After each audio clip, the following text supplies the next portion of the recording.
Merry Christmas and welcome to Storytime with Cozy Mauka. This holiday season, we'll be sharing stories of generosity, responsibility, and compassion. As we gather around, let's put on our listening ears as we read special holiday tales together. Today's book is Horse Diaries Jingle Bells by Katherine Hapkra, illustrated by Ruth Sanderson, special edition. Without further ado, let's find a cozy spot, grab a friend like Jade here, and let's enjoy a great holiday story. Chapter 1, Wisconsin, Summer, 1915. My muscles strained against the harness as the hay wagon reached the spot where the ground sloped up on the way to the barn. The heavy summer air was filled with sounds. The wagon's wooden wheels creaked, a fly buzzed near my eyes. Cows lowed in the distance. The mare harnessed beside me breathed in and out, but I ignored all except my master's voice as he spoke behind me. "Good man, Jingle," he called out. "There's a good horse." My master, known as Lars, was a lean, weather-beaten man with kind eyes and gentle hands. I flicked an ear back at the sound of my name, then leaned forward, throwing my massive weight against the load. Sweat dripped down my sides as my hooves dug into the hard-packed dirt road. It was a hot day, close and still. On the horizon behind the cow pasture, dark rain clouds were gathering. Beside me, my harness partner sucked back. She was a young mare known as Millie. Silly Millie, the humans sometimes called her. The load was too heavy, she complained. "I can't pull any harder." "Yes, you can," I replied. "We can always pull harder." Millie merely snored in return, but I continued to put one feathered hoof in front of the other, and after a moment she leaned forward against her collar again, taking on the share of the load. The wagon rolled steadily up the hill. We had been working hard all day, trying to bring in the last of the hay crop before the rain came. Lars and his second oldest son, Jonas, had loaded the sweet-smelling greenish-gold bales into the wooden wagon. Millie and I had done our part, standing and waiting patiently between stops. It was easy for me to be patient, but it was harder for Millie. She was only half-draft, and her light horse sides sometimes made her flighty. Then again, perhaps she was merely young. Even I had sometimes been silly in my youth, and I was all draft, purebred Clydesdale, stout of limb, strong of heart, steady of temperament. "Come on, Millie," Jonas called, striding beside us. "Steady on, Jingle." He was nearly as tall as his father, with the same pale hair and strong shoulders. Finally, we reached the top of the hill. From there, it was easy pulling to the large wooden barn. The farm dogs raced to greet us, barking and wagging their tails. Family's half-grown black and white kitten tumbled along beside the dogs. Millie snorted as a dog dashed between her feet, but I ignored its antics. Dogs were odd creatures, preferring to run when they could walk and bark when they could be silent, but I was used to them and found little they did surprising anymore. Two more of our master's children were rushing towards us, slower than the dogs, but just as lively. One was Anders, the third son, but my gaze was trained on the other child, a bright-eyed girl called Kari. When I was fond of Lars and the rest of the family, his youngest daughter was special to me, and I to her. Sometimes Kari said that was because she'd given me my name, Jingle Bells. At other times, she claimed it was because we were the same age, 11 years. I didn't know about any of that, but I knew that I especially liked the sight and sound and smell of Kari over the others. I loved to feel her soft, gentle hands rubbing my nose or picking the knots out of my thick black mane. "Careful, Mittens." Anders scooped up the kitten as it batted at the feathers of my foreleg. "You'll get stepped on." "Jingle would never," Kari informed him. "He's careful." Lars hopped down from the wagon. "Leave the cat alone and let's get to work," he said, casting an anxious gaze at the sky. "Who knows how much longer the rain will hold off, and there's still the evening milking to do." "Yes, Papa." Anders set the kitten down and hurried toward the wagon. Kari followed. She was the only one of the family's three daughters who spent much time in the barn and fields, where she did her best to work just as hard as the boys. She was too small to lift a full bale of hay by herself, but she could help Anders push them off the wagon so that Lars and Jonas could stack them. As the humans worked, Millie shifted her weight constantly from one foreleg to the other. "When will they finish?" she complained. "I'm hungry." "They'll finish when the work is done," I replied. I cocked one hind foot and waited, ignoring the mare's fidgety. Finally, the hay was where it was supposed to be. Lars and Jonas drove the wagon out of the way and unhitched us. Kari reached up towards my face as her father led me out of the traces, and I lowered my head and waited for her to grab the noseband of my bridle. She led me first to the water trough outside the barn, where I took a long drink. Anders brought Millie over too, and we stood there together, sucking in the cool water. A vibrant blue dragonfly buzzed past. I lifted my head to watch it, water dripping from my muzzle. Then the colorful insect was gone, and I drank again. "I'll give Jingle a good grooming, all right?" Kari said to her father. "And I'll groom Millie," Anders offered. "Thank you. The horses certainly earned their keep today." Lars removed his hat and swiped the sweat from his forehead with his arm. "Come, Jonas, let's sweep her out the wagon." Kari tugged on my noseband again. I stepped away from the trail. followed her into the barn and across to my stall. My steps were slow and deliberate, and I was careful to hold my head low, well below my withers. That was partially to avoid pulling Kari off the floor as she gripped my noseband. She weighed little more than that kitten, or so it seemed to me, and partially so I wouldn't step on her heels, or on the hens pecking for stray bits of grain on the floor, or on the kitten or the dogs, who as usual seemed to be everywhere, at once as they accompanied us inside. My stall felt shaded and cool compared to the heat outdoors. It was good to stand still and let the day's work seep out of my tired muscles. I lowered my head again so Kari could pull the collar off my neck, though she had to stand on a milking stool to peel the rest of the harness from my back and hindquarters. She staggered under the weight of the huge mound of leather and brass as she carried it out of the stall. "Be right back, Jingle," she called over her shoulder. She returned shortly with the grooming kit and climbed onto the milking stool again so she could reach my broad back with her stiff bristled brush. She scrubbed the itchy sweat marks left by the collar and strap. It felt so good. My eyes drooped half shut, my lower lip flopped with pleasure. "Poor Jingle, you're extra sweaty today. I wonder if this heat will ever end," Kari said. "It's terrible." Anders peeped through the plank wall separating my stall from Millie's. "Mama says the rain will help," he said, "but I'd rather have it snow." Kari giggled. "Snow in summer? That will never happen." "Not here, maybe," Anders grinned, his blue eyes dancing, "but maybe in Norway it could happen. Mormor and Morfar's stories make it sound like it snowed there all year long when they were our age. Anyway, I'm only joking. Summer is better than winter any day." "No way," Kari said. "I like winter better." "You're crazy," Anders retorted. "Summer's the best. We go berry picking, catch fireflies, cool off in the summer hole. And Papa never gets to sit down because he's so busy with plowing and the haying and the calving and all the rest," Kari shot back. "Poor horses work just as hard, and we all spend our days sweating and miserably hot," Anders snorted, sounding so much like a horse that I looked over in surprise. "Well, you can move to Norway and live with Great Aunt Inga then," she said. "I still like summer, so there." Kari climbed down from the stool, kicking it away. She kneeled in the straw to scrub at the long white hair that grew down my legs and over my hooves, known by the humans as feathers. "I bet you like winter better too, don't you, Jingle?" Kari said. "There's less work for you in the fields. You get to rest until you're driving us to town or church, and of course there are lots of extra carrots for Christmas." I was half dozing as she picked the dirt out of my feathers, but I perked up as I heard that familiar word, Christmas. Lars was passing by on his way to put the double tree away, and he heard the word too. "It's a long time to Christmas, young ones," he said, pausing in front of my stall. "Or are you talking about how our Jingle Bells got its name?" He reached in to give me a pat. Anders let out a groan. "Don't encourage her, Papa," he exclaimed. "She tells that story every chance she gets." "That's because it's a good story," Kari informed her brother. Her father chuckled. "Indeed it is, Kari. Always with the precocious thing. She was just 3 years old when we bought Jingle, who was much the same age at the time." "I remember." Kari sat back on her heels, looking up at her father. "I was smaller then, but he was nearly as big as he is now."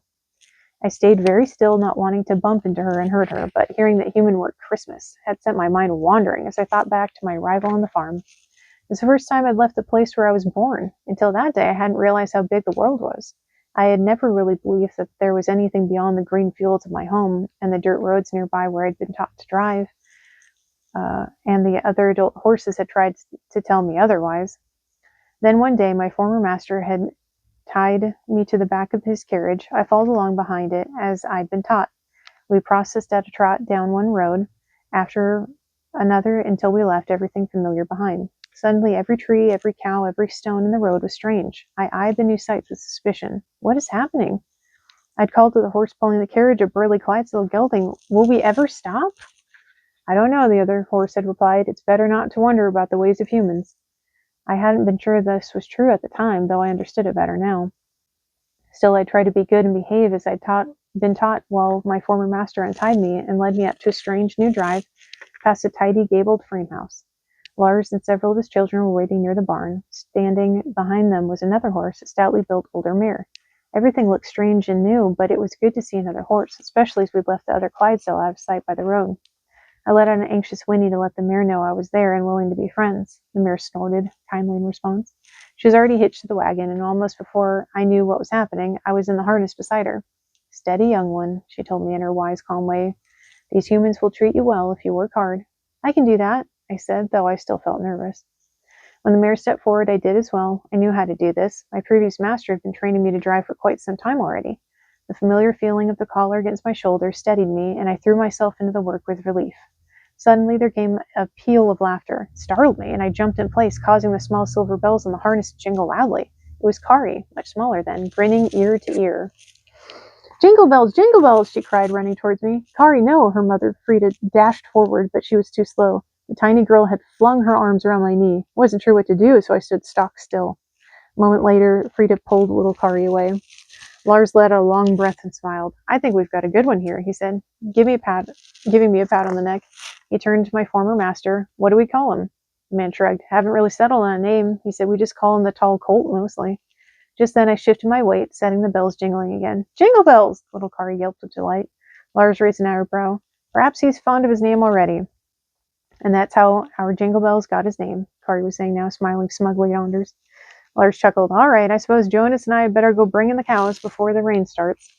He whistled for the dogs. They bounded after the two men, their excited barking fading into the distance, leaving the barn quiet and peaceful.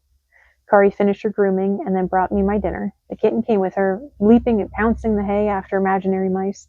I stepped carefully toward my feed bucket, watching where I placed my hooves. Kari leaned against my shoulder and hummed a pretty tune, so I dipped my nose into the bucket. In the next stall, I could hear Millie slurping her grain. Suddenly, there was an excited cry from the barn door. It was Hanny, one of Kari's older sisters. A letter, she cried, rushing in. A letter has arrived from Martin. Chapter 2, The Letter. From Martin? Kari exclaimed. What does it say? Anders rushed in from the direction of the tack room. Did it come all the way from Detroit? He added, sounding excited. Where do you think it's from? Hannah retorted in her tart way. Then that's where he and Pearl live, isn't it? Now where's Papa? He and Jonas had just left to bring the cows in for milking. Anders said, I suppose he can see the letter when he comes in for supper later. No, there's big news, Hannah said. Mama wants him to see it right away. Hearing the urgency in the older girl's voice, I pulled my nose out of the bucket, though I continued chewing steadily. The name Hannah had mentioned, Martin, was one I knew. It was the name of the family's eldest son, who had left the farm several years earlier. At first I thought he was gone forever, much like the old mare who had died around the same time Martin had gone away. But one day the following year, Martin had returned for a visit, bringing a young woman with him. The woman had a soft, quick voice, pale skin, dark hair, and very red lips. When Martin showed her around the barnyard, she'd seemed rather fearful of Millie and me, though I didn't understand why, especially since Millie had pulled her home in the family's small buggy earlier that very day. Kari stepped forward. I'll fetch Papa, she told Hannah. Jingle can take me to find him.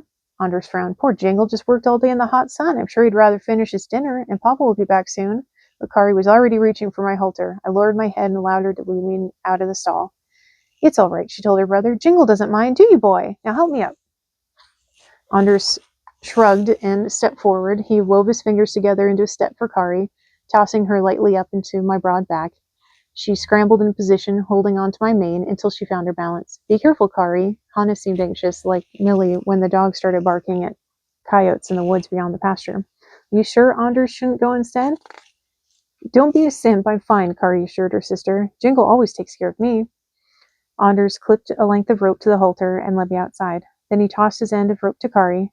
I've been ridden this way many times. Ryder tugged on the rope to tell me which way he or she wanted to go. That sort of thing worked well when I was in harness, with Lars behind me holding the long reins that ran over my back to the bridle. However, I wished I could have told Kari that her rope rein wasn't really necessary.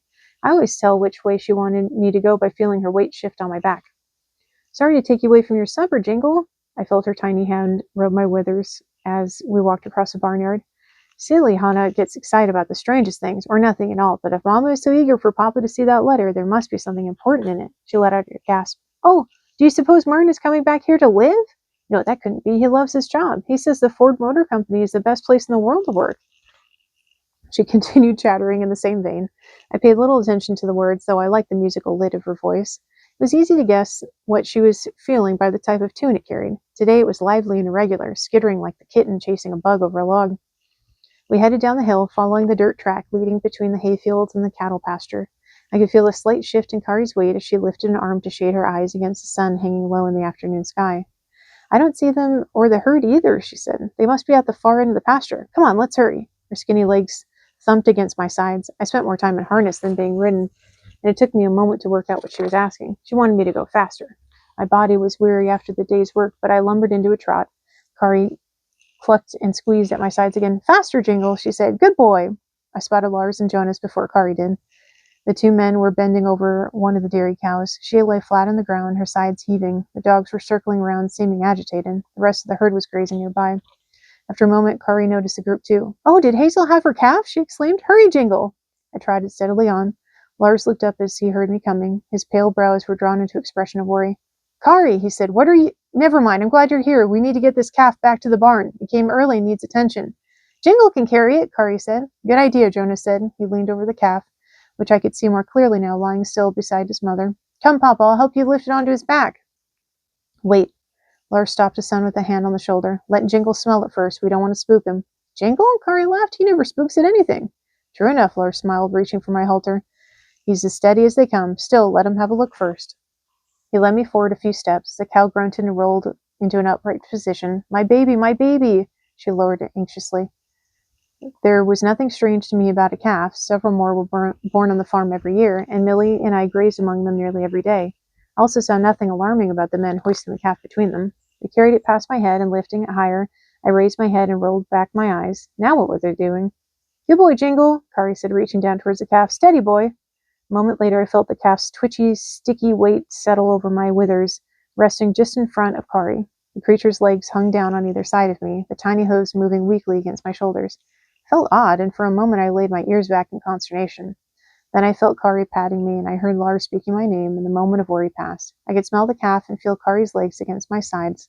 It was no different from the times the humans had used my strength to transport sacks of potatoes or freshly cured cheeses, which meant it was nothing to worry about after all. Just another job to do. "Good man," Lars patted my neck and took my lead rope from his daughter.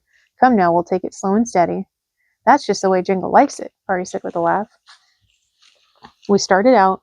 Once or twice I felt the calf slip and stopped long enough for Kari and her father to move it back into position.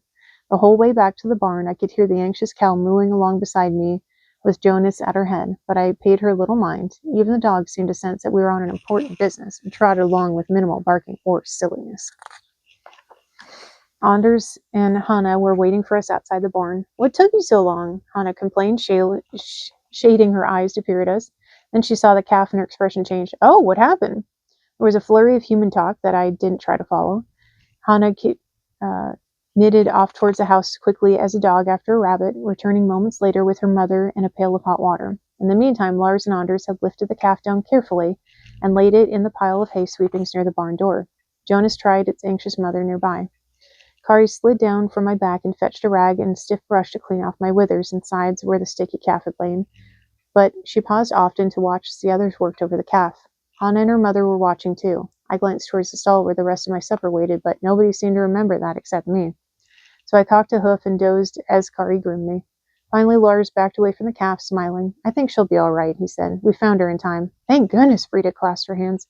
Hannah tugged on her sleeve. "Mama, the letter! Oh, I nearly forgot in all the excitement."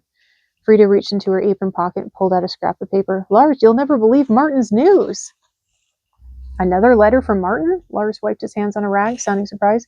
"Didn't we just have one last week?" "Yes," Anders said, rolling his eyes. "He couldn't stop bragging about his wonderful job at the Ford Motor Company and his wonderful life in the big city." "Hush, Anders," Frida chided. "As I say, Martin has big news that he couldn't wait. Here!" She shoved the letter towards her husband. Lars smiled and held up a hand. "You know, I'm not much for reading, my dearest. Puzzling through a letter would take me all night, and there's still the herd to bring in and the milking to do. Why don't you read it to all of us?" "Very well," Frida cleared her throat and looked at the paper. "Greetings from Detroit, family. I trust you all are well. I know you probably weren't expecting another letter from me so soon, but our news couldn't wait. My beloved bride, Pearl, just found out she's expecting a baby. It's due to arrive a month before Christmas. I'll telephone soon with more details. Yours faithfully, Martin." The family erupted into a tempest of explanations. The dogs, sensing the excitement, leapt and barked and twisted themselves nearly inside out.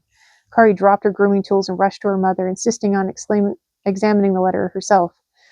Finding myself free, I took a step towards my stall, and then another. I could smell the remainder of my dinner still waiting for me in its bucket. However, the newborn calf lay between me and my stall, and I stopped short, trying to work out a way around it.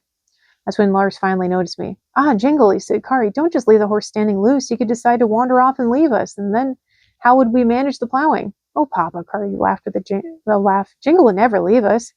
She grabbed the dangling lead rope and took me around the calf and into my stall. There I settled into enjoying my feed as the humans rushed off towards the house.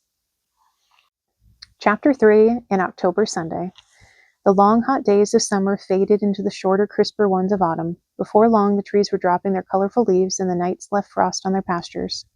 However, Millie and I grew plush winter coats to keep the cold at bay, and our flexible lips easily pushed the leaves aside so we could nibble the frost-nipped grass.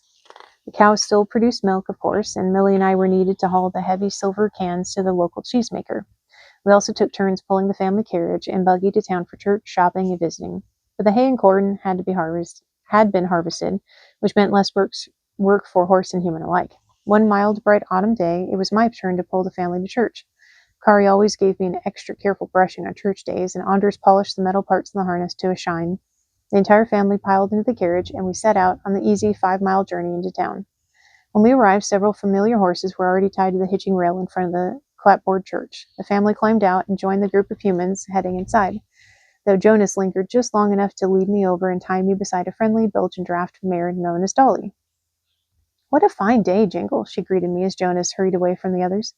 "Indeed, the grass is short in my pasture, but it still tastes fine," I replied, cocking a hind foot. Beyond Dolly's carriage stood an elegant hackney gelding named Star. "You still have grass?" he said. "My master's sheep have eaten our pasture down to the roots." Dolly let out a snort. "Sheep are annoying beasts," she began. A sudden loud honk cut her off and made us all jump. It sounded as if a giant goose had cried out behind us. Star startled so dramatically that his harness jingled. "What was that?" he exclaimed, showing the whites of his eyes as he tried to see past a buggy behind him. "You should recognize the sound by now," Dolly replied. "The humans call it a horseless carriage." I flicked an ear back as I heard the thing rattle by with its strange, growling sound. Over the past few years, I'd shared the roads more and more, often with these so-called horseless carriages. Didn't understand how their wheels rolled with neither horse nor mule to pull them, but I figured it was another mystery of humans. "It's gone now. In any case," I said, "besides, such matters are nothing to worry about." "Don't be too sure." This comment came from a horse farther down the line, a lanky chestnut gelding whose name I didn't know. "I pulled a merchant's cart in a larger town until recently, where there are many more horseless carriages than you have here. I once saw one run straight into a wagon like a fox into a flock of chickens. The horse pulling it was knocked to the ground and nearly broke his leg." "Well, that doesn't happen here," Dolly told the newcomer. "Indeed," I put in. "We have only a few horseless carriages here, and they show little interest in mingling with us." After that, talk returned to more interesting topics: grass and rain and soft sweet hay. Eventually, the warm sun on our backs made us sleepy, and our talk drifted away with the cool breeze that served on the days as only hint that winter's chill would soon be upon us. I was dozing when the family emerged from the church building some time later. Kari raced over to untie me while the others followed more slowly. Han and the eldest sister, Asta, had stopped to talk to some other girls of their age, all of them dressed in colorful skirts and hats. Stars' master walked past with his wife. He was a stout man with a booming voice and a nose the color of a rooster's comb. "Good day, Lars," he said with the tip of his hat. "Your big Clydesdale looks especially handsome today. Just remember to call me first if you ever wish to sell him." He grinned broadly and winked. "Jingle isn't for sale, sir," Kari said. The man chuckled along with the other adults. "I'm afraid my daughter is right, Arthur." Lars said, "He's not for sale." "But thank you for the compliment, Arthur," Frida added. "Your Star is a fine animal as well." Arthur smiled and gave a little bow in her direction. "And how is your eldest these days, madam?" he asked. "Still down in Detroit working for Mr. Ford, eh?" "He's doing very well, thank you," Frida replied. "He says the factory is having trouble keeping up with demand for the automobiles they're building." Andres stepped forward. "Martin thinks that someday everyone will get around to Mr. Ford's Model T automobile. What do you think about that?" We shall see." Arthur sounded skeptical. He stepped closer and ran a hand down my neck. "Who wants to ride in a noisy bit of tin when you could sit behind a fine animal such as this? And what of the baby?" Arthur's wife spoke up eagerly. "Have you heard any news, Frida?" "Not lately, but Pearl isn't due for several weeks yet," Frida replied. "I see." Arthur's wife smiled. "So it could be a Christmas baby." Kari grinned. "If it is, maybe they could name it Jingle Bells," she exclaimed. She rubbed my nose as the other laughed. "You wouldn't mind sharing your name, would you, boy?" "I hope the baby comes well before Jewel," Frida said. "Pearl is already nervous about taking a baby on such a long train journey. If the baby comes too close to Christmas, she might think it's simply too young, and Martin might not be able to come home for the holiday." "Oh dear," Arthur's wife clucked sympathetically. The humans continued to chat, but I was focused on Kari. She just reached into her skirts and pulled out half a cookie, which she held beneath my muzzle on her upturned hand.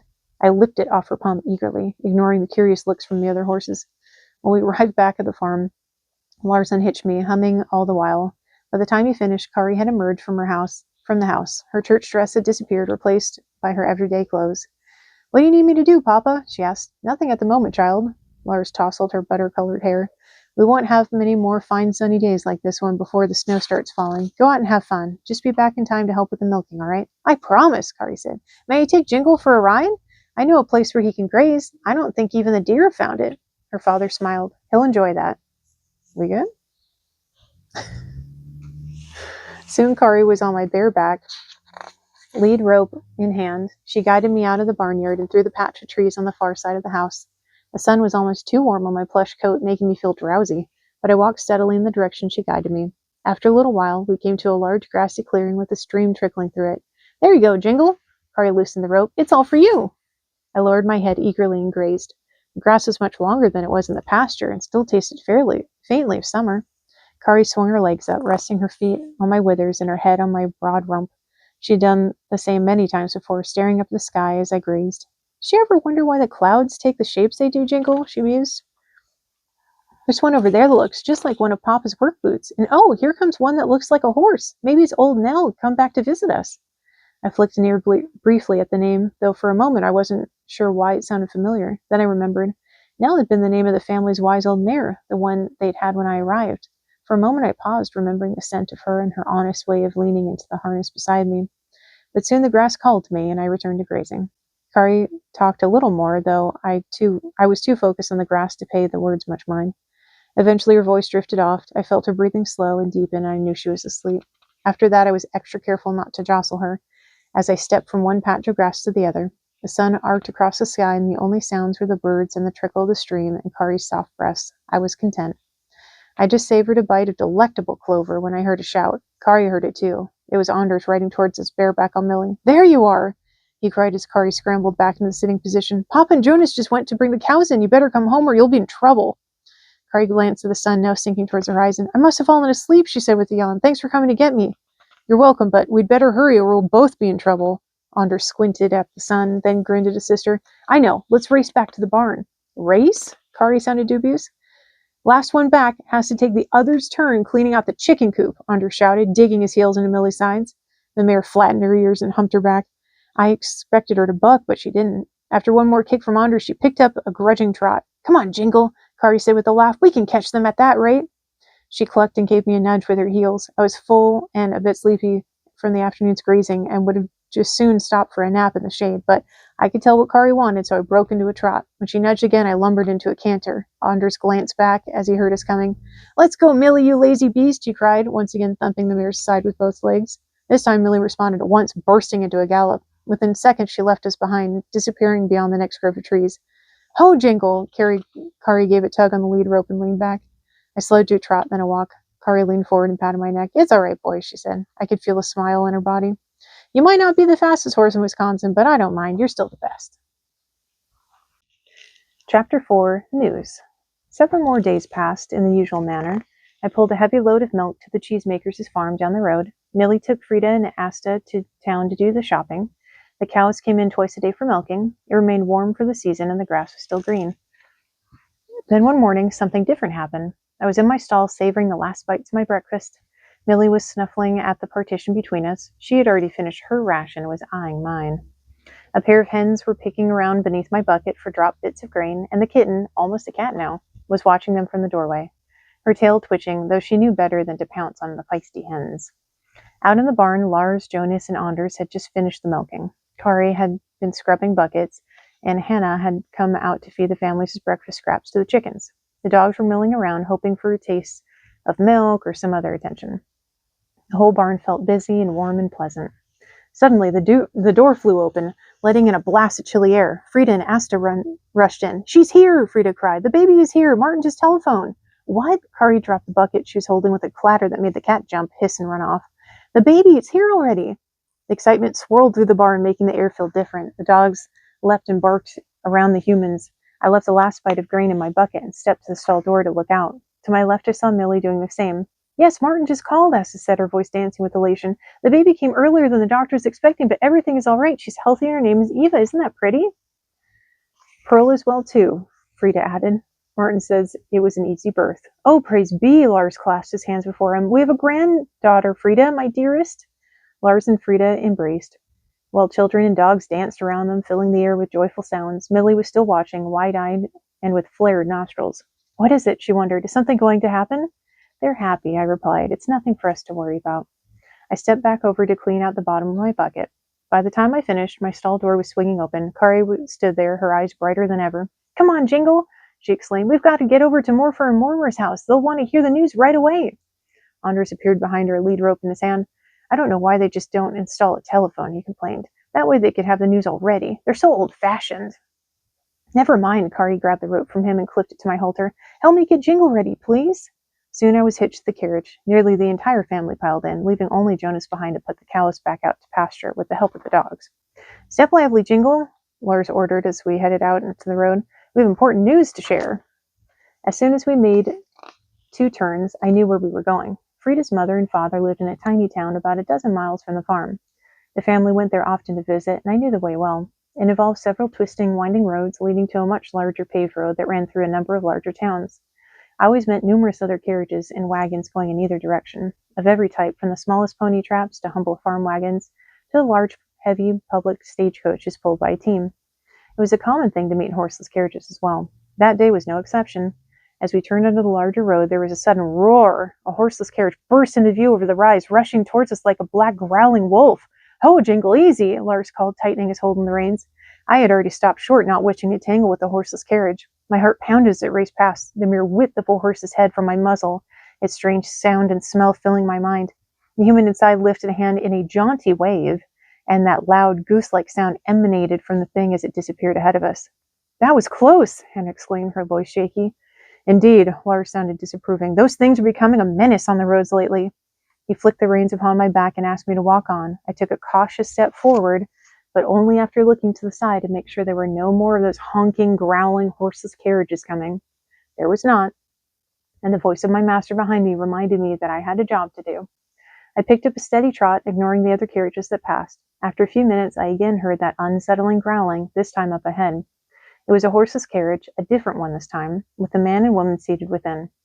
I kept my head up and focused on it, but I soon saw that this horseless carriage was moving at a more reasonable speed than the other, and lowered my head to its usual position.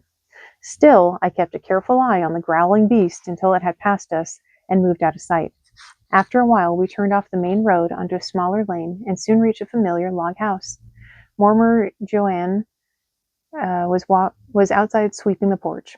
When Lars steered me into the small yard, she dropped her broom and rushed forward when she saw us. Oh, what a surprise! She cried with delight, pausing to rub my nose as she passed me on the way to the carriage.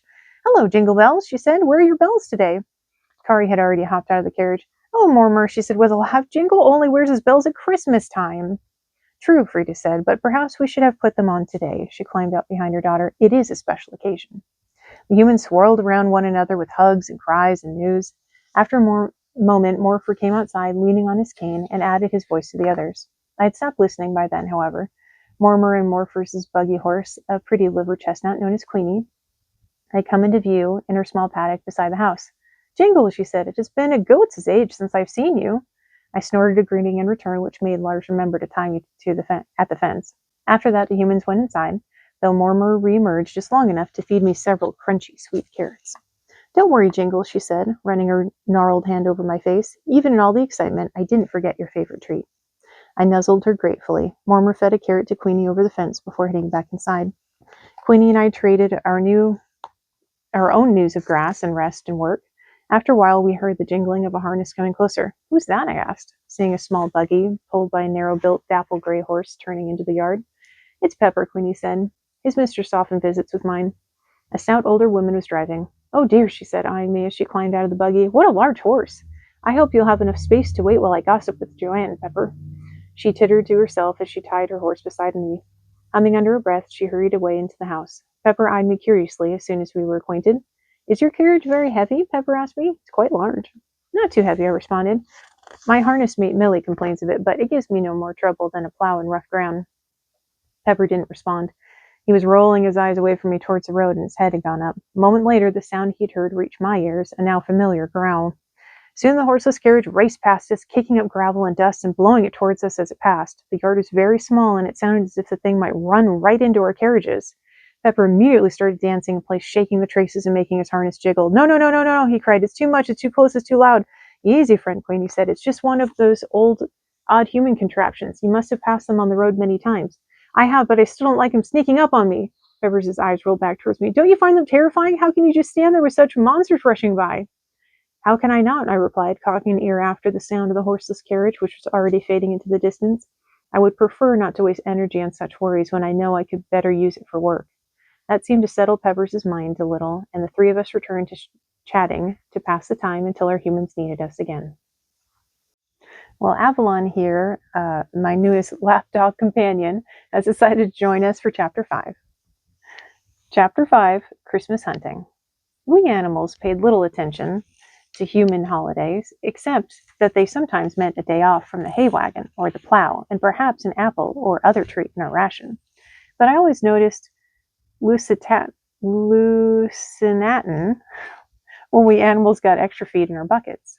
That day also meant that Christmas was approaching. I didn't know why Christmas was so important to humans. I only understood that it had something to do with my name and that the silver bells would soon be chiming from my harness. Christmas also meant some unusual behavior from the humans. One chilly but still morning, Kari came to fetch me right after milking. Her eyes were as bright as ever, and her small body quivered with excitement. She had a burlap sack in one hand, and for a moment I hoped that she had brought me carrot tops or apple peelings from the house, as she sometimes did. But the bag appeared to be empty, with no scent of any such treats, and I quickly lost interest. I need your help, Jingle, Kari said as she opened my stall door. One of the dogs, a lively little terrier the humans called Dash, ooh, kind of like Jade, was at her heels, though the others were still out helping to return the cows to their pasture. I pricked my ears towards Kari and lowered my head. She grabbed my halter and led me out. Where are you going? Millie called. Aren't we going out to pasture? I don't know, I replied, careful not to step on Kari's heels as I followed her outside. Dash trotted along beside me, his pink tongue hanging out nearly to the ground. He was the boldest of the dogs, never seeming to notice or care that one of my hooves was nearly as large as his entire body. See, that's the terrier. That's the terrier for you. Soon Kari was clambering nimbly onto my back from the stone wall outside the barn. She draped her burlap sack over my withers, and her legs and the rope on my halter guided me across the road and onto a field that had grown tall with corn over the summer, but was now nothing but rough, frostbitten stubble. Beyond lay the pine forest where Lars and Jonas sometimes took the wagon to gather kindling. I maintained a steady, unhurried walk across the field, being careful to avoid soft spots. Dash raced in circles around me, his stubby tail wagging nonstop. Adventure, adventure, he barked. Hush, Dash, Kari scolded, and I could feel her turn her head to look back the way we'd come. I don't want Hannah to see where we're going and steal my idea. You see, Jingle, we're on a very important mission. I need to find some perfect pine cones and maybe some dried berries, if the birds have left any. She lowered her voice, leaning forward to whisper in the direction of my ears. I'm going to make them into a wreath for baby Eva's crib. It will be her jewel gift from you and me, Jingle. Won't that be nice? Just then Dash barked and leapt forward, chasing a rabbit until it disappeared into a patch of weeds. Kari whistled to call him off, and the dog raced ahead towards the edge of the field, where the pines grow tall and straight like giant fence posts. Soon Kari and I were following a dirt trail into the forest. There was little underbrush beneath the deep shade of the pines, and it was easy to see a good distance in every direction. Even a skittish horse like Pepper wouldn't have any reason to be nervous. Ho, Jingle, Kari said, squeezing with her thighs. I stopped obediently, casting an eye back towards her. She leaned to the side, hanging on to a chunk of my mane to keep her aboard. She plucked a pine cone off a nearby branch and examined it. Too small, she said after a moment. Papa says the tallest trees are in the middle of the forest. Those should have bigger cones. She tossed the pine cone aside. Dash saw it fall and raced over, grabbing it and whirring it like the kitten with a mouse. Kari ignored the dog, nudging me forward. It was pleasant in the wood. The trees blocked the wind, which had been growing colder every day. Though there had been little snow so far, birds flitted in the treetops, and small creatures rustled here and there, attracting Dash's attention. Kari hummed as she rode, her body warm and completely relaxed on my back. I was relaxed too, but I still kept an eye out for hazards, stepping carefully over roots and fallen branches and avoiding the occasional hole or loose bit of stone. 2 or 3 times Kari stopped me to grab another pine cone, but tossed them all aside as well. Eventually we reached a small clearing. The sun peeking through allowed brush to thrive there. I had to step around a tangle of brambles, and then found the path blocked by a wild grapevine stretching from one tree trunk to the next. Wait, Jingle, Kari exclaimed. That vine's perfect for my wreath. She threw one leg over me and slid to the ground, slowing her descent by hanging on to my mane as long as possible. She landed as softly as a bird, then scampered over to grab the grapevine. Dash trotted over too, sniffing the vine with interest. Kari pulled a small pocket knife out of her clothes and started sawing at the vine.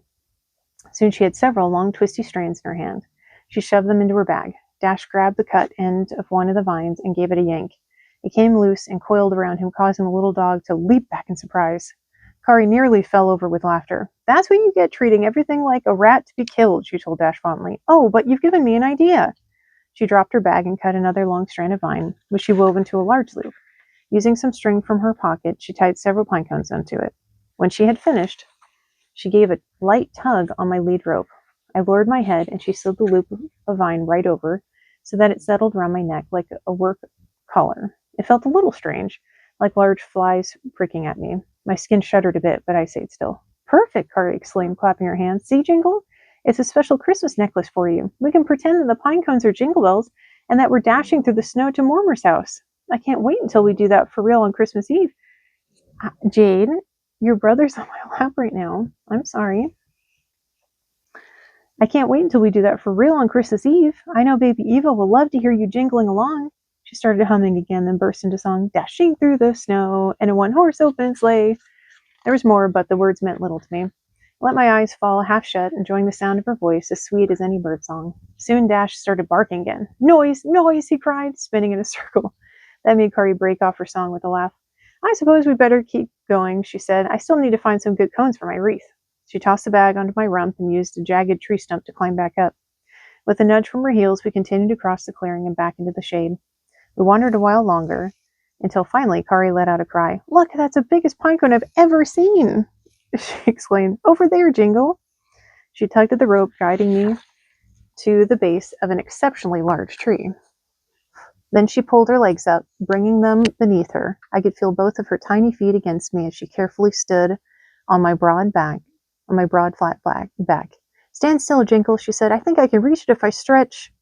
At that moment, a squirrel burst out from beneath a fallen log and made a mad run for the large tree. Dash had been sniffing around nearby, but instantly gave chase, barking wildly. He raced after the squirrel, passing between my front legs and beneath my belly before veering to the side. See, did you hear that? The squirrel. Avalon has a favorite squirrel outside, and his name is George. George. And he loves him, and he goes outside and checks on him every single day. Hi. "Oh," Kari cried and startled.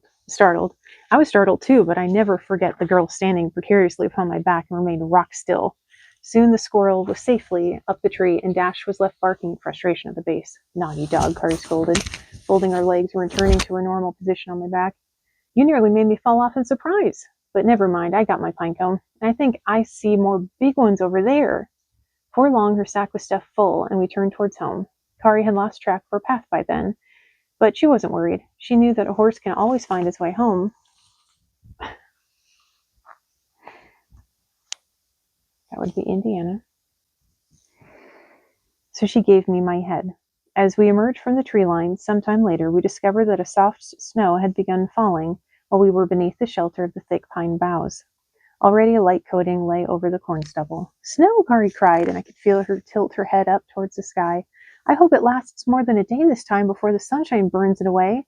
It won't seem like Christmas if we don't have snow." She laughed. "Oh, but what am I saying? Martin and his family are coming home. Snow or no snow, this is sure to be the best Christmas since the very first one I remember." I felt her small hand pat my neck, then rattled the vine necklace around it. "That's the Christmas when I gave you your name, Jingle Bells." After that, she sang all the rest of the way home. And that would be chapter 5 from Avalon and Me.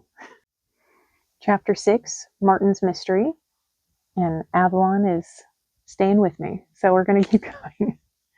Another week passed. In the meantime, more snow came, enough to leave icicles in my feathers, when Kari and her father and brothers walked me out to the pasture. The nights were cold, but most of the days were sunny and warm enough to melt away bits of the snow cover. One chilly morning, I was dozing in my stall, waiting for breakfast, when Kari and Anders burst in. They were chattering excitedly, and after a moment, Anders shouted with laughter at something Sister said, causing the dogs to start barking. Millie came awake in her stall. "What is it?" she snorted. "What's wrong?" I didn't respond, stepping to the front of my stall. Just then, Lars entered the barn, followed by his wife. "Kari, back inside," Frida ordered. "I need your help with the baking." "But, Mom, I want to give Jingle a good grooming," Kari protested, racing over to rub my nose. "I want him to look his best when baby Eva sees him for the first time." Anders let out a huff. As if a baby cares how well a horse is groomed. Kari ignored him. May I please drive the carriage when we go into town to pick up Martin and Pearl and Eva? She asked. I know the way to the train station. Lars and Frida traded a look. Martin called to say nobody will need to pick them up, Lars told Strauters. What? Anders glanced up from filling the chicken's feed pan. Then how will they get here? It's a long walk from town. Too long in this weather, and with a baby, Kari added. I pricked my ears to the sound of distress in her voice. You think they intend to rent a carriage? I hope not, Lars said. With Christmas so close, there are few available. I hope Martin realizes that, Frida said. He's accustomed to Detroit's big cities ways these days, I suppose. Her husband shrugged. I don't know what he's thinking. We'll have to wait and see what happens. Kari stepped over to the harness bells, which she'd hung on a hook near my stall the day before. Almost like my lap isn't very big, huh, honey?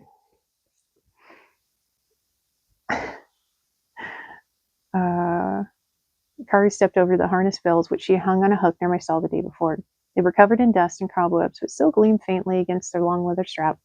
When she touched them, they tinkled softly. May I polish the bells before I help with the baking? Kari asked. Please, Mama? I promise it won't take long. I want everything to be ready for our trip to Mormer and Morfer's house on Christmas Eve, and there won't be much time for such things once Martin arrives. Frida smiled. I suppose that would be all right. Hannah and Asta are probably all I need for the moment. Kari helped her father feed Millie and me our morning grain. After that, she sat down in a straw bale with the bells on her lap and a cloth in her hand.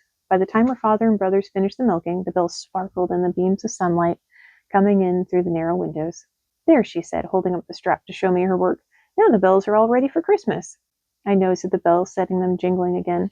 Kari giggled and shook them to make them jingle even more.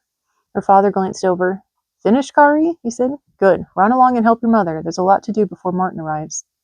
I spent the next few hours in the pasture. Millie took turns nibbling at the large hay bale Lars and Jonas had put out for us and digging for grass beneath the snow. The cows and I focused mostly on the hay, which returned more food for less effort. Once my belly was full, I cocked a hind foot and let my eyes drift shut. The sun felt warm on my back, and I was soon asleep. Sometime later, Kari's familiar whistle woke me. She climbed into the pasture and hurried closer as I ambled to meet her. The house is spotless, the baking is finished, and the stockings are by the fire, she declared breathlessly. I had to get out of the house before Mama decided to start the cleaning all over again. Come, Jingle, Papa said I can take you to graze in the front yard. There's not much snow left there where the sun beats down and plenty of grass. I pricked my ears at the word grass and lowered my head so she could clip on the lead rope. She led me to the little patch of ground between the house and the road. Most of the snow there had melted away, and I lowered my head to graze, savoring the taste of the moist grass, so different from the dry hay I'd been eating all day. As we wandered around the yard, several carriages passed on the road nearby. Once I lifted my head to greet Dolly as she trotted slowly along in front of her master's carriage, but mostly I focused on my food. Then I heard the sound of a horseless carriage coming. I was standing close to the road and lifted my head, a little wary still of the strange creatures. To my surprise, the horseless carriage slowed and turned into the drive beside the house. Kari let out a gasp. Martin, she cried, is it you? I recognized him now, too. Kari's eldest brother shared her light hair and eyes, though his skin was paler and his clothes looked different. The young woman who had come with him last time was seated beside him, cradling a swaddled baby in her arms. Merry Christmas, Kari, Martin cried, cutting off the growling sound of his carriage and jumping out. We're here! Do you like my surprise? He leaned back in and did something with his hand, which caused the goose-like sound, Awooga! I jumped and laid my ears back, startled to hear the sound so close by and sudden. Kari glanced up at me, then back at her brother. You're surprised? What is it? Martin grinned. Come on, little sister. This farm isn't that far from civilization, is it? I'm sure we passed a few other automobiles on our way here. It's a Model T Ford. My Model T Ford, to be precise. By now, the rest of the family was pouring out of the house. This automobile belongs to you, son, Lars explained. But how can you afford such a luxury? A Model T isn't a luxury anymore, Papa. Martin patted the hood of the thing, causing a hollow clunk that made my ears prick forward again. Mr. Ford has created a new way of building motor cars so that more people can afford them. I bought this one with just 4 months' pay. Boy, that's something. Anders was circling the motor car, his eyes wide. Can I drive it, Martin? Never mind that. Frida pushed past the others to reach the horseless carriage. Welcome, Pearl, and this must be little Eva. Family gathered round the horseless carriage. The young woman climbed out of the car, and the baby was handed from Frida to Lars to Asta to Hannah. Jones and Anders hung back, laughing nervously as the baby squalled. Only Kari was left out of the group, since she was still holding my lead rope. Finally, Martin noticed his younger sister hanging back. He stepped over to us. "Hello, Jingle," he said, giving me a pat. "I hope you're not too concerned about my Model T, but I wouldn't blame you one bit if you were. Thanks to the Ford Motor Company, horses won't be needed at all soon enough, and you'll be out of a job." Kari frowned. "Don't be silly, Martin," she said. "Come on, Jingle. I'd better take you back to your pasture now." She tugged on the rope, leading me out of the yard. Once we rounded the corner of the house, she laid a soft hand on my head. "Don't listen to Martin, Jingle," she whispered, with a glance over her shoulder. "He doesn't know what he's talking about. Of course people will always need horses." Chapter 7, Christmas Eve. The snow began falling again 2 days before Christmas. The same day, Lars took me out to pull home the evergreen tree he'd cut down in the forest. By dawn on Christmas Eve, the fields and pastures were covered in fresh powder, nearly as deep as a dog was tall, and I could see every breath puffing out of my nostrils in the crisp, cold air. And more snow was still coming down, fat flakes spinning their way to earth and blending with countless others into a thick white blanket. Morning chores started extra early, and evening chores took place at a surprising hour not long after noontime. Everyone rushed through the milking, and Anders forgot to give the chickens fresh water until his father reminded him. "Leave the cows in," Lars told Jonas after a glance outside. "This snow doesn't look likely to stop soon." Kari heard him and rushed to look out as well. "Isn't it wonderful?" she exclaimed. "It finally feels like Christmas." Anders grabbed the strap of harness bells and shook it. Jingle bells, jingle all the way," he sang as the bells rang out. "Don't smudge the bells!" Kari snatched the strap out of his hands and hung it carefully back into its spot. "They're all ready to put on the harness. Now all that's left is to get Jingle ready." "Jingle?" Anders widened his eyes as if surprised, though he detected a laugh in his voice. "But I thought we were taking Millie to Mormor and Morford's today." "What? No!" Kari whirled to face her father, her eyes suddenly round with worry. "We have to take Jingle, Papa. It's his holiday." Her father chuckled and tousled her hair. "Can't you tell by now when your brother is teasing you, child?" He said. "Go ahead and get Jingle ready. I still need to hang out with Julinek so the wild birds can enjoy their Christmas too. We'll leave for your grandparents' house in an hour or so. Make sure you allow enough time to change clothes." "I will, Papa." Kari stuck out her tongue at Anders as he shouted with laughter and scurried out of the barn. Then she set about giving me the grooming of my life. She started by carefully tapping my hooves one by one, indicating that I should lift each of them up so she could clean them out with a metal pick. After that, she rubbed my legs with a rough cloth until not a speck of dirt or dust remained. Fetching the milking stool, she climbed up and gave me a vigorous rubbing with a curry comb to loosen the dirt in my plush coat. She knocked off that dirt with a stiff bristled brush, following up with a soft brush to lay the hair back into place. "You're not that dirty today, Jingle," she commented, sounding a little out of breath after her strenuous efforts. "That's another good thing about snow. It leaves you nice and clean after you roll in it."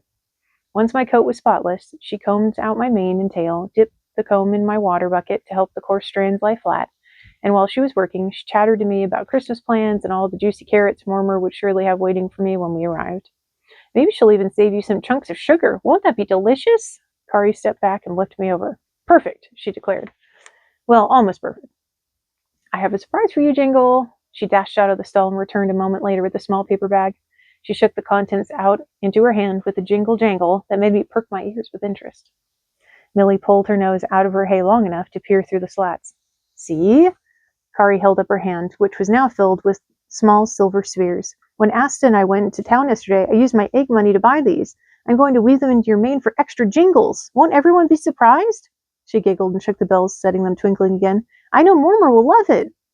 Climbing onto the milking stool, she started braiding the tiny bells into my thick mane. Every time I moved my head, they jingled softly. As Kari's nimble fingers worked the last braid, the door opened with a burst of wind-borne snow. It was Martin, huddled into a long woolen coat. "Papa just told me what you're doing," he said, stomping the snow off his boots. "You needn't bother, Kari. We're taking the Model T to Morford and Mormor's." "What?"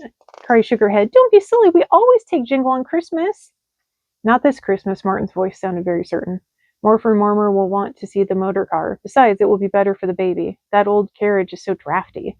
And the Model T will get us there much faster. More safely, too." "No," Kari exclaimed. "We have to take Jingle. See, he's all ready." "Sorry, little sis," Martin said. "You'll see what I mean once you've ridden in the Model T. You know, most of the people in Detroit have already switched from horses to automobiles. Other places, too. It's only a matter of time until everyone follows suit, even in little out-of-the-way spots like this. Now hurry and get dressed. We can go." Kari dropped her comb in the straw. "I need to talk to Mom and Papa," she cried. She pushed past Martin and raced out of the barn. I let out a snort and stepped sideways so quickly that my hoofs sent the milking stool clattering against the stall wall. What could have upset Kari so? Seeing her unhappy made me feel unsettled. Martin shrugged, stepping over to give me a pat on the nose. Never mind, old boy, he said. Ah, as he swung my stall door shut. She'll get over it. You'll enjoy a rest today, won't you? He hurried out after his sister. Well, that's rude. It was quiet in the barn for a few minutes. Then Kari returned. She was dressed in different clothes, and her hair, which normally seemed to be doing its best to fly off in every direction at once, was now as tidy as my mane. But her eyes were red and her face was sad. I'm sorry, Jingle, she cried, rushing into my stall and flinging her arms around my neck, which sent the little bells in my mane ringing. I tried to convince Papa, but it's no use. They all want to cram themselves into Martin's stupid automobile instead of taking the nice roomy carriage. She sniveled and stepped back, stroking my nose as I lowered my head to check on her. It just won't be the same. Suddenly, an intriguing scent reached my nostrils. I flared them, searching for the source. Was it coming from Kari's pocket? She giggled through her tears, and I nudged at her dress. Oh, I almost forgot. She reached in the pocket, pulling out a large cookie. Here, this is for you. Mama's homemade peppercock. Pepper... Cake? Pepper cake. We're going with pepper cake. And what it would be pepper cake. Merry Christmas, Jingle. I tried not to drool as I licked the cookie off her hand, though it was difficult with the delicious sugary scent filling my senses. Kari wiped her hand on the straw and pulled out a second cookie. I was still chewing the first, but I leaned forward hopefully. She giggled again. Sorry, Jingle, she said. This one isn't for you. Stepping out of the stall, she fed half of the second cookie to Millie, then crumbled the rest for the hens, who picked up the crumbs eagerly. The taste of the sugary treat lingered pleasantly in my mouth. I leaned my head over the door and watched as Kari checked the chickens' feed pan and water dish. The light in the barn was dim and gray, thanks to the snow still falling steadily outside, but it felt warm and cozy inside, filled with the sounds of the cows chewing their cud, the chickens murmuring softly to themselves, and Kari humming under her breath. The door banged open, startling everyone. It was Anders, red-cheeked and breathless. Bring a horse, he called to Kari. The Model T's stuck. Oh, the irony. All right, well, we've gained Ha'oa. I have more fur on my jacket, and this is chapter 8, in the barn. A barking dog burst into the barn right behind Anders, followed by Lars. What's going on? Kari exclaimed, hurrying to meet her father. What does Anders mean the Model T stuck? Lars removed his hat and shook off the snow. Martin was going to pull the car closer to the house so we wouldn't have to walk through the weather, he said, but the snow covered up the ditch by the road, and Martin forgot it was there. He backed the automobile right into it, and he can't get out. Anders was already grabbing my plow harness off its hook. Never mind, he said. Jingle can pull it out. Can't you, boy? I didn't understand what was going on, but I understood what it meant when Lars tossed the harness over my back and started buckling the straps. I was going to work. What's happening? Millie peered at me through the slats. Why are they putting on the plow harness? You can't plow in the snow. It's better not to wonder about the ways of humans, I reminded her. I'll find out soon enough what they have in mind. Kari helped her father and brother finish attaching the harness and doing up the last of the straps. This page does not want to go. There we go. Let's see. Then Lars led me towards the door. Grab the chains, he told Anders. I'll help carry them, Kari volunteered. We stepped outside. The snow was falling steadily, and I had to blink more frequently than usual to remove the flakes that seemed determined to gather on my eyelashes. I walked across the stable yard beside Lars, my hooves leaving deep tracks in the powder, and the bells in my mane tinkling with each step. When we rounded the corner of the house, several humans were gathered in the front yard. The horseless carriage was there, too. It was tipped up in a strange way, its front wheels hanging uselessly above the snow. I lifted my head in surprise as I saw it looking so much different than the last time I'd seen it. Come along, Jingle. Jonas hurried towards me, followed by Martin and Hannah. Do you think he can get out? Frida called from the front porch. She was taking shelter there with Asta behind her. Pearl and the baby were nowhere in sight. Kari had just struggled into the yard, dragging a length of heavy chain. Don't worry, Jingle can do it, she called back to her mother. Lars led me closer. Take a look, fella, he said, stroking my neck as we neared the horseless carriage. It's just another type of carriage for you to pull, all right? Don't worry, Papa. Kari dropped her chain in the snow nearby. Jingle isn't afraid of anything. Lars smiled. All right, then, let's hitch him up. We'll attach the chains first, Jonas said, grabbing the chain Kari had dropped. Bring that one over here, Anders. Be careful of the headlights. Martin hurried forward. Here, let me do it. The men fussed over the chains and the horseless carriage for a little while. I stood patiently waiting for them to tell me what to do. Frida tried to call Kari and Anders over to wait in the porch, but both of them refused, flitting around in the snow like moths. Finally, Jonas and Martin attached the chains to my harness. Lars took hold of my noseband. Ready, Jingle? We're going to have to do pictures first and then reading. Ready, Jingle, he said. This might be a tough job, but I know you can do it. Giddy up now. Recognizing the command as well as the tug on the noseband, I took a step forward and then another. I felt the weight of the load settle against my collar as the chain straightened and tightened.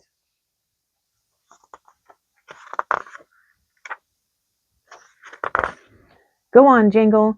Kari danced beside me, clapping her hands, though it made only a muffled sound through her mittens. You can do it! I leaned forward, gathering my muscles. The load behind me was much heavier than plowing in even the worst soil, and it didn't seem ready to roll as easily as the carriages or the wagon. Still, I knew I could make it move. Go, Jingle! Anders added his voice to his sister's. My hooves dug through the snow and into the frozen ground beneath, seeking purchase. My shoulder muscles strained against the collar, my hindquarters bunched in effort. Finally, I felt the load shift. There, Anders cried. He's got it. It's moving. Careful, Martin said, and stepped away, looking from me to my load and back again. Don't let him pull too fast. Stand back, son, Lars said. Then he clucked to me. Walk on, Jingle. Good man. I took another step. The load behind me moved again. Another step. This time it seemed easier. Here it comes, Kari cried. I looked back without turning my head. The dark mass of my load was sliding forward. The wheels touched down and disappeared into the snow. A moment later, most of the pressure was gone. It's rolling, Jonas cried. Quick, get the brake before it rolls right into him. There was a flurry of movement as Martin leaped forward towards an automobile. Lars asked me to halt, and I stood patiently, blowing out heavy breaths into the cold air. My flanks were damp with sweat beneath my thick coat, but I was satisfied. I'd done my job, and my master seemed pleased. Lars unhitched me and walked me back to the barn with Kari at his side. The dogs all followed us as well. Good boy, Jingle, Kari said as we walked. See, Papa? He's much better than that silly motor car, isn't he? Hush, child. Her father swung open the barn door and let me inside. Your Jingle has done a good job. Now it's his turn to rest and enjoy Christmas. The dogs raced into the barn ahead of us. Dash chased the cat from her spot on a low straw bale. She leapt easily higher up the stack and hissed at the terrier. The other dogs began snuffling on the ground for any bits of grain the hens might have left there. Kari and her father quickly removed my harness. Never mind wiping it down at the moment, Lars said. We'll just hang it up and take care of it after the holiday. Yes, Papa. Kari carried the bridle and plow lines, while her father took the rest. Soon I was back in my stall. Kari and her father worked together to give me a quick grooming to clean away the sweat before it could give me a chill. After that, Kari tossed a fresh pile of hay to Millie and to me while Lars checked on the cows. The door opened, and Anders peeked in. Are you coming? Pearl and the baby are ready, waiting in the motor car, and Mama doesn't want them to get cold. Coming. Lars glanced around. I think the animals are all settled in. Let's go, Kari. Kari dashed over to my stall. Merry Christmas, Jingle, she said. I'll make sure to bring home some carrots from Mortimer for your Christmas treat. Then they were gone. Where did you go? Millie looked through the slats with curious eyes and bits of hay dribbling from her mouth. What happened? Did you plow the snow?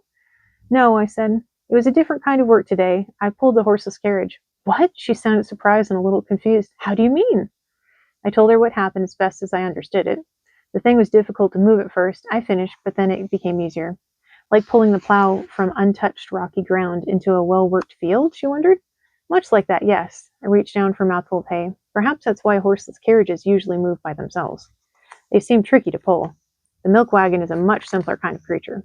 Indeed, Millie snorted, but difficult enough to get moving when it's loaded full. Never mind, the humans are gone and we don't have to worry about work right now, I said. This hay is good, isn't it? After that, the barn settled into a peaceful hush. The dogs had finished scavenging for food and were curled up in the straw. Millie and I were chewing our hay contentedly, and on the other side of the barn, the cows were doing the same, their warmth heating the barn until it felt more like spring than winter inside. The hens were doing as they always did, pecking or roosting or fluffing their feathers with their beaks as evening drew closer. The cat was purring atop her throne of straw and hay. Outside the windows, the snow continued to fall, and a gust of wind occasionally rattled the glass. But inside, we were warm and sleepy and content. Was this what Christmas was like for humans, too? I wasn't sure, but I hoped so, for it was as pleasant as I can imagine. Working was satisfying, but it was good to rest, too. At some point, I dozed off with my nose in the corner of the stall. I was startled awake by the bang of the door swinging open. What is it?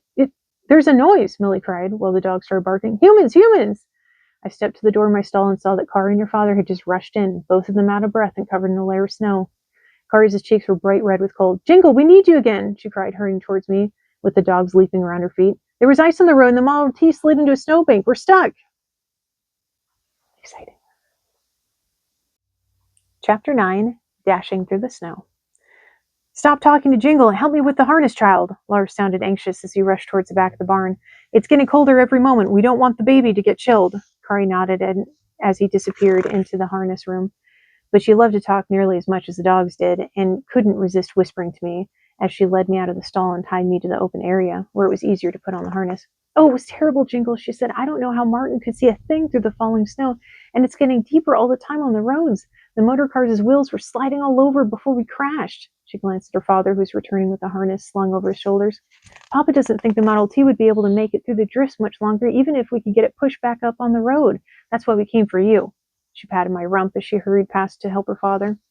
Lars stopped short when he saw me. Oh, I was thinking we would take Millie this time, he told Kari. Jingle has already done his share of work for today by pulling the automobile out of the ditch. Besides, the mare will get us back to the others faster. But we have to take Jingle, Kari protested. It's Christmas. I'm sure he won't mind the extra work. And he might not be fast, but he's steady. It will be safer for the baby to have him pulling us in the snowy roads. Lars glanced at me. I stared back at him, waiting to be told what to do. Finally, he sighed and smiled. I suppose you're right, he told his daughter as he gave me a pat. Jingle is indeed the steadier horse and the stronger one as well. He might need those qualities today. He glanced at the window. Let's hurry then. Kari nodded, looked relieved and happy. Ready, Jingle? We got to be quick. The baby will be cold and Morpher will be wondering where we are. When the harness was on, Lars led me over to a large bob runner sleigh parked at one end of the aisle. There hadn't been enough snow yet that year to use it, but Lars had kept it clean and ready to go, as he did with all his equipment. He and Kari hitched me to it, then helped push it over the rough barn floor towards the door. The dogs weren't much help, though they thought they were. You guys don't know anything about that. Dash repeatedly jumped in and out of the sleigh while the others barked. Something's happening, something's happening. That's about right. The snow was coming down harder now, and a steady wind blew it diagonally into my face. I laid my ears back and slid my eyes against it as we stepped out of the barn. Angry gray storm clouds hid the pale winter sky, making it seem dark, even though the sun wouldn't set for another hour or more. The sleigh's runners slid more easily once they touched the snow, and I barely had to lean against the collar at all to keep it moving. Lars led me to a flat spot and asked me to halt. Help me fetch the blankets, he said to Kari. We need them today. He patted my neck. Stay here, Jingle. I stood still as the humans disappeared back into the barn. They reemerged a moment later, fuzzy blankets piled in their arms. They tossed the blankets into the sleigh, then climbed in themselves. Kari settled herself beside her father on the front bench as he picked up the reins. Giddy up, Jingle, she cried. Let's go. You're not making this easy. I stepped forward. The sleigh slid easily behind me. It took little effort to pull it across the yard along the road. As I settled into a rhythm, my head nodded in time with my walk. The tiny bells Kari had woven into my mane started to jingle softly. Suddenly, Kari let out a cry of dismay. Wait, she said. Whoa, Jingle, we forgot the bells. Never mind, Lars told her as I came to a halt. We don't have time to fuss with bells right now. But it's Christmas. Before her father could say another word, Kari jumped down from the sleigh. She raced back to the barn and soon returned with the harness bells. Lars sighed and climbed down. Here, let me help you. That's a father who's had a couple kids. The two of them quickly attached the bells to the harness. There, Kari said, stepping back and wiping the snow off her face. Now we're ready to go. Once again, she and her father climbed into the sleigh. Once again, Lars picked up the reins. Once again, I heard Kari's musical voice call out, Giddy up, Jingle! We set off, picking up a slow trot as soon as we were on the road. The bells jingled on the harness, mixing with the softer sound of the ones in my mane. My breath puffed out evenly, blending with the fallen snow, and my muscles warmed up and hummed with the work. Some of the snow had been cleared from the road surface, but enough fresh powder had fallen for the runners to slide easily along. Once or twice we hit a bare spot, but all it took was a little extra effort. We scraped over and back onto the snow. Kari and her father didn't talk much. When I looked back, I saw that they were huddled together beneath one of the blankets, but a few times I heard Kari humming. I wasn't sure, but I thought I recognized the tune she'd been singing so often lately, the one with my name in it. We followed the winding country lane out onto the main road. I remember that this was the spot where a horseless carriage had once passed so close that it nearly touched my muzzle. But there were no horseless carriages on the road today. In fact, there wasn't much traffic at all. A light, fancy cutter passed in the opposite direction, being pulled by an elegant blood bay mare trotting at a good clip. A couple of larger sleighs also passed us as we started down the road, the occupants waving from beneath layers of blankets and winter clothes. I nodded to one of the horses, a stout draft cross gelding I knew from the hitching rail outside of church. His breath puffed into the air as he snorted a greeting in return, and then he was gone, trotting steadily in the other direction. I turned all my attention back to my job. The sleigh was less stable to pull than the carriage or wagon, prone to sliding back and forth at the slightest change in the road surface, so I was careful to stay as straight as possible and maintain a steady pace. My trot wasn't fast, but it covered the ground well enough. Snowballs formed occasionally in my hooves, causing brief annoyances before they eventually popped loose. Are we there yet? Kari asked after a while. I think it was somewhere just after the old gray barn that we hit the ice. Yes, we should see them soon. Lars tugged on the reins to slow me down. I settled back into a walk, glad for the breather. When we rounded the next bend, I saw the horseless carriage. Well, part of it, in any case. The front end was buried in a large drift, with the back half sticking out in the road. The family was standing nearby, huddled together for warmth. Pearl was holding the baby, with Martin's coat draped over her. Martin himself was stamping, clapping his arms against his body, trying to stay warm. Everyone cheered when they saw me coming. Jingle Bells to the rescue! Andres cried, racing over to give me a pat. Oh, thank goodness, Frida hurried after her youngest son. Come, Pearl, get yourself settled in the middle, and we'll give a blanket for you and baby Eva. Don't forget to get the gifts out of the motor car, Hannah said. And the food, Jonas licked his lips. Mama's Christmas cookies and rice pudding must be frozen by now. Never mind, Asta hurried over and grabbed a package off the seat of the horseless carriage. They'll thaw well enough once we're in a nice warm house. A few moments of hustle and bustle followed. I stood patiently, glad of the chance to rest, even though the air had grown colder, as dusk crept closer and parts of me were damp from exertion. Meanwhile, the humans scrambled in and out of the sleigh, settling themselves on the narrow benches. As soon as his wife and baby were tucked in with one of the warm lap blankets, Martin came forward to see me. Thank you, Jingle, he said softly, rubbing my nose. He shot a sheepish look at the horseless carriage. Maybe it's a good thing there are still a few fine horses like you around after all. It was a tight squeeze, but everyone was able to fit in the sleigh, though Anders and Jonas rode hanging off the sides, balancing on the tops of the runners. Lars pulled Kari up beside him, then picked up the reins. Giddy up, Jingle, he said. Let's get out of here. I stepped forward, my bells jingling in time with my gait, and we set off for Mormer and Morpheus' house. Chapter 10, Jingle All the Way, which is also a movie. As soon as I pulled into the snow-covered yard, Mormer and Morpher burst out of the house. Oh, thank goodness, Mormer cried, lifting her skirts as she stepped off the porch in the snow. I was about to send Thomas out with the sleigh to search for you. No need, Mormer. We're here, Anders cried as he and Jonas jumped down from the sleigh as nimbly as squirrels. Anders rushed over to hug Mormer while Jonas stretched out a hand to help his mother out of the sleigh. For my part, I was glad to stand still a moment and rest. It had been a long journey through the blowing snow. Frida ran a hand along my neck as she stepped past me to embrace Morpher, who had followed his wife down into the yard. Oh, Papa, Frida exclaimed, you'll never believe what happened. All the humans started chattering, describing their adventures. At the end, Jonas gave me a stout pat on the shoulder. Not to worry, he said. Jingle saved the day. Wonderful, Mormer stroked my nose. I've always said he was a special one. But come, let's get that baby inside and warm ourselves with some lovely spiced cider. Poor Jingle shouldn't have to stand out in the snow, Morpher added. I'll help you unhitch him. You can warm up in the barn with Queenie. I'll have two, Kari offered. Her mother frowned. No, you should come inside and let your father and grandfather handle it. You must be exhausted after running all that way through the snow to fetch the sleigh. It's all right, Mama, Kari insisted. Jingle worked harder than I did. I want to make sure he's settled in the barn. Frida opened her mouth as if to protest further, but her husband laid a gentle hand on her arm. Just leave it, my dearest, he said. The girl will be all right. She wants to help. Fine, Frida said with a sigh. But hurry and get inside, all of you. It will be dark soon and only growing colder. She headed into the house with the others. Kari, Lars, Morpher, and Jonas stayed behind.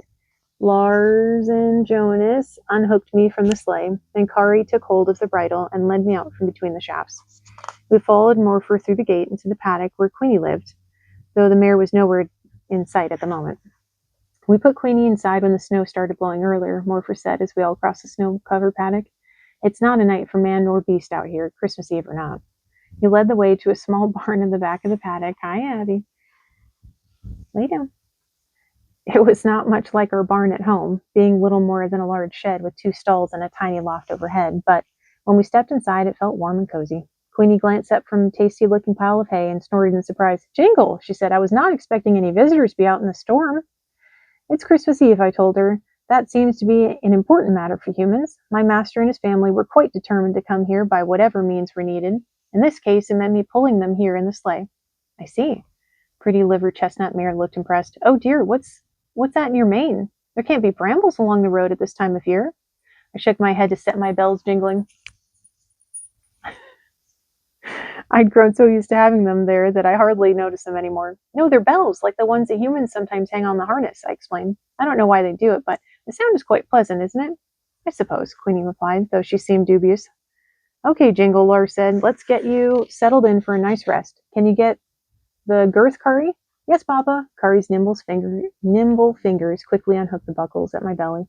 I stood quietly while the humans worked together to remove the harness. Then Curry led me into the empty stall beside Queenie. Several hens were roosting there, their feathers puffed out against the cold and their eyes sleepy. They mumbled and chuckled in annoyance. Hi, Abby. As Morpher shooed them out into the pen area in front of the stalls. Poor birdies, Kari said with a laugh. Jingle is stealing your bed and on Christmas. Never mind, they'll find another place to sleep. Lars reached into a metal can and scattered some corn on the ground. That woke the hens well enough. They dashed over and started pecking at the kernels.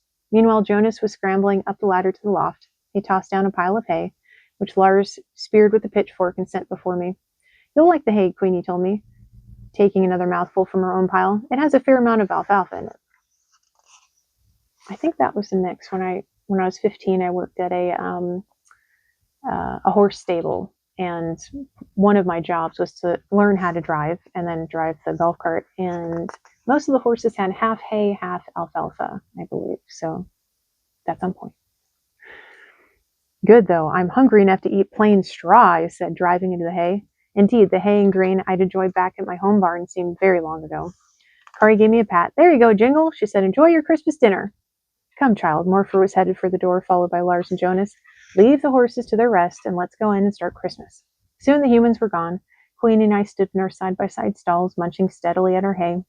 The chilly air that had blown in with me was soon overtaken by the heat of our bodies. The hens ate every bit of corn they could find, and then after quite a bit of squabbling, finally settled themselves on a stack of hay bales. They spent a few more moments shifting their weight and pecking at another and grooming their feathers, but eventually they dropped off to sleep. After that, the tiny barn was peaceful. A large ginger tomcat crept in while... You're not comfortable? Is that better? Oh, my arm's free. Crept in after a while through a hole in a board, paused to stare at me in a curious way cats have. He shook the snow off his fur and leapt gracefully onto the riding saddle, resting on a stand near the feed bins. He spent a few moments grooming himself, then curled up and joined the chickens in sleep. I continued eating. My hunger had subsided, so I spent more time picking through the hay, moving the rough stems aside in search of the tastier bits of alfalfa. I just found another mouthful when I heard a pleasant sound outside, louder than the constant breathing of the wind. Queenie lifted her head from her hay and pricked her small ears. What is that? She wondered. It sounds like humans, I noted, stepping forward to look out of the stall. The barn door opened, admitting a blast of cold air along with the entire group of humans. Kari was right in the front, wrapped in her coat and with a big smile on her face. Beside her were Anders and Hannah. Martin was holding the baby just behind them, while Pearl, Asta, Jonas, Frida, Lars, Marbury, and Morpher gathered around as well. All of them were speaking at once, but no, it wasn't speaking exactly. It was the other kind of sound, the one Kari sometimes made when we were riding out through the forest or fields. The humans called it singing, and it was pleasing to my ears. Queenie seemed to agree, for she left her hay and stepped to the front of her stall as well. Even the cat woke up and listened, though the hens merely muttered uncertainty and tucked their heads further into their feathers. The singing stopped all at once. Kari glanced over her shoulder at the others, still smiling. All right, she said. Let's do a special song for Jingle now. She lifted a hand, and all together the entire group burst into song once again. Jingle bells, jingle bells. As they finished, Mormor stepped forward. My ears pricked towards her, and my mouth started watering as I recognized what she was holding. Carrots! A lot of them! Merry Christmas, Jingle, she said, with a kind smile that made her eyes crinkle at the edges. You didn't think I'd forgotten your favorite treat, did you? I eagerly accepted the carrot she held out for me, my teeth crunching down on its juicy sweetness. Anders took a few carrots from Mormor's hand to give to Queenie, who was hanging her head out over the door and nickering. Jingle definitely deserves a Christmas treat. Don't you think, Martin? Kari slid her gaze towards her eldest brother, who was bouncing the baby in his arms. We might never have made it here if we had to rely on the motor car. Martin sighed and smiled as the rest of the family laughed. Indeed, young man, Morpher clapped Martin on the shoulder. Are you ready to give up helping Mr. Ford build those silly automobiles and come back to do some real work on the farm? Let's not go too far, Morpher, Martin said with a chuckle. Model T might not be perfect, but I still believe it will change the world. If you say so, Morpher winked at Kari. But I hope you'll admit now that a good horse still has its uses. Martin shifted the baby into one arm, stepping forward to give me a pat. Of course, he said. I'm glad Jingle was there to rescue us today, and I'm not ashamed to admit it. Technically, he rescued him twice, but anyway. I nosed at his coat, wondering if there were any more carrots hidden in the pockets. My whiskers brushed against baby Eva's pudgy arm, and she gurgled and batted at me. Look, Andres exclaimed with a laugh. Little Eva likes horses too. Martin grinned. Of course she does. Here you go, Eva. Want to have a ride on the nice horsey? He ducked under the wooden plank that served as a stall barrier and swung the baby up onto my broad back, keeping one hand on her chest and one behind her neck to steady her. My ears swiveled back, but otherwise I remained perfectly still. I could feel the baby's warm, slightly damp weight resting on me, and her tiny hands patting my withers. She cooed and kicked her small legs. Look, Kari exclaimed. She wants Jingle to giddy up. I recognized the command, of course. Uh-oh. Normally when I heard it, I stepped off immediately, but I could tell that in this case, Kari hadn't meant it that way, and so I remained as still as ever. Pearl was watching from outside the stall, her expression nervous. All right, that's enough, Martin, she said. We don't want to get the baby chilled. Shall we go back inside? Martin pulled Eva off my back and handed her across the barrier to his wife before ducking out of the stall himself. That's fine. I'd like another helping of Mortimer's roasted pork and sauerkraut anyway. He patted his stomach and headed over to swing open the door. Most of the humans hurried out with him. Only Kari lingered, slipping into my stall and running her hands up my neck until I lowered my head towards her. Here you go, Jingle, she whispered. I snitched this for you. Don't let Mortimer see. She held out something in her palm. It was too small to see properly, but my nose told me it was sweet and good. I lifted off her hand and crunched it. My mouth was filled with a taste even sweeter than carrots. It's some sugar candy her neighbors brought over. I hope you like it, Kari told me, rubbing my nose as I chewed. Then she wrapped her arms around my head, resting her face against my cheek. Merry Christmas, Jingle Bells. Oh. And that's the end of Horse Diaries, Jingle Bells. Horse Diaries outro in 3, 2. You know, this story reminds me, and the job and journey of Jingle Bells. It reminds me, there's a place in Michigan called Mackinac Island, and in the 1800s they actually banned vehicles, and so they only have horses and carriages. You can also walk and take a bicycle, but horses are actually their main source of transportation, and it sounds lovely. I really want to visit, but it reminds me that there are still horses with jobs to do, and I think Jingle Bells would enjoy it. And what other jobs do horses have that you've seen, or maybe you visited Mackinac Island and seen the jobs that they do there? We look forward to hearing from you, and we'll see you next time for another great story.